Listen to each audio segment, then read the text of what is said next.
সংগ্রামী ভাইয়েরা আমার, সম্প্রতি প্রধানমন্ত্রী শেখ হাসিনা ভারত সফর করেছেন। ভারত সফরে তিনি দেশের জন্য কি অর্জন করেছেন তা দেশবাসীর কাছে এখন পরিষ্কার নয়।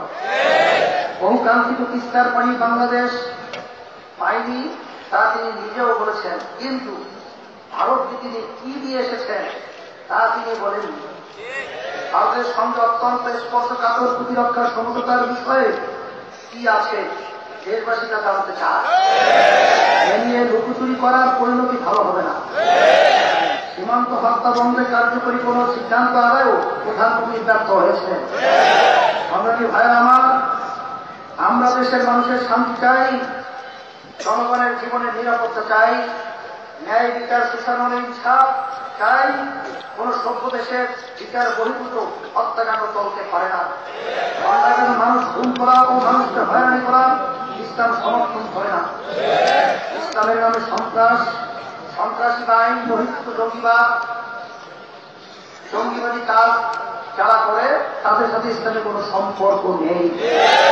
তারা ইসলামের বদনাম করার জন্য ইসলাম বিরোধীদের তারা ব্যবহৃত হচ্ছে।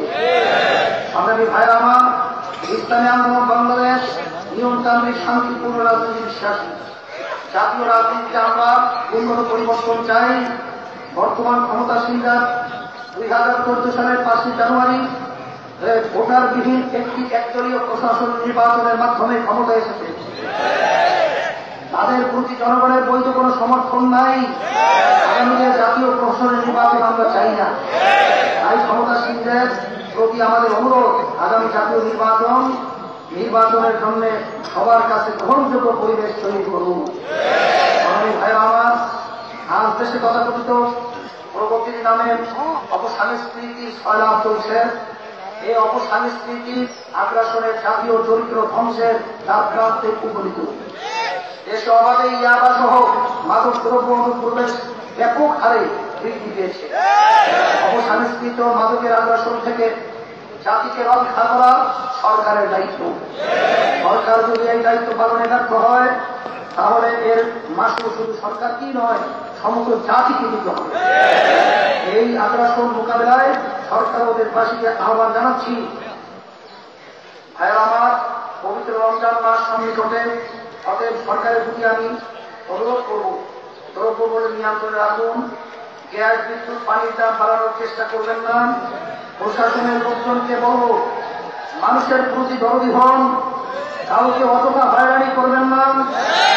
আমি আবারও বলছি, রমজানের আগে সুপ্রিম কোর্ট প্রাঙ্গণ থেকে মূর্তি সরিয়ে নিন, অন্যথায় রমজানে সারা দেশের মুসলমানরা খুশি উঠবে। পরিশেষে আজকে মহাসমাবেশ সফল করার জন্য সবাই ইসলামী আন্দোলন বাংলাদেশের পক্ষ থেকে আন্তরিক মোবারকবাদ জানাচ্ছি। আসুন আমরা মানবতার মুক্তির আদর্শ ইসলাম প্রতিষ্ঠার জন্য ঐক্যবদ্ধ আন্দোলন গড়ে তুলি। আল্লাহ হাফেজ। সাথে সাথে আমি আমার ভাইদেরকে, সরকারকে এবং প্রধান বিচারপতিকে বলব যে মানুষ দুনিয়াতে আমরা একদিন আসছি, একদিন থাকবো না। প্রত্যেকের কিন্তু মৌতের রশি মুখে লাগানো রয়েছে। আমি বিশেষ করে সরকার সহ প্রধান বিচারপতিকে বলব, যদি এই সিদ্ধান্তের ব্যাপারে যদি আপনারা গরিব বসু করেন, যদি আপনারা বিভিন্ন ধরনের কথাবার্তা বলেন, তাহলে বাংলাদেশের 93 জন মুসলমান শতকরা আমরা আমাদের জান, জীবন, রক্ত দিয়ে হলেও আমরা এই ইসলামের বিরুদ্ধে এবং মুসলমান সন্তানদেরকে ঈমান হারা করার এবং তাদেরকে পূজারী বানাবার এবং তাদেরকে মূর্তি পুজো বানাবার যে ষড়যন্ত্র, এটা আমরা জান দিয়ে হলো, মাল দিয়ে হলো, রক্ত দিয়ে হলো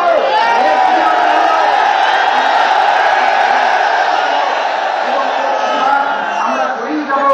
সেই হিসাবে সতর্কতার আহ্বান জানাচ্ছি যে আপনারা টাকা পয়সা খরচ করে, আপনারা যান মাল প্রমাণ করে আজকে আপনারা ঢাকার রাজধানীতে লক্ষ লক্ষ মানুষ উপস্থিত হয়ে আজকে প্রমাণ করছেন এই দেশের মানুষ এখনো ঈমান প্রিয়, এদেশের মানুষ এখন শান্তি প্রিয়,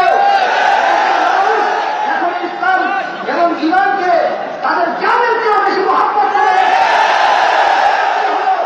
এই ষড়যন্ত্রকারীদের ষড়যন্ত্র আল্লাহর ভালো করে আমরা রূপ করি।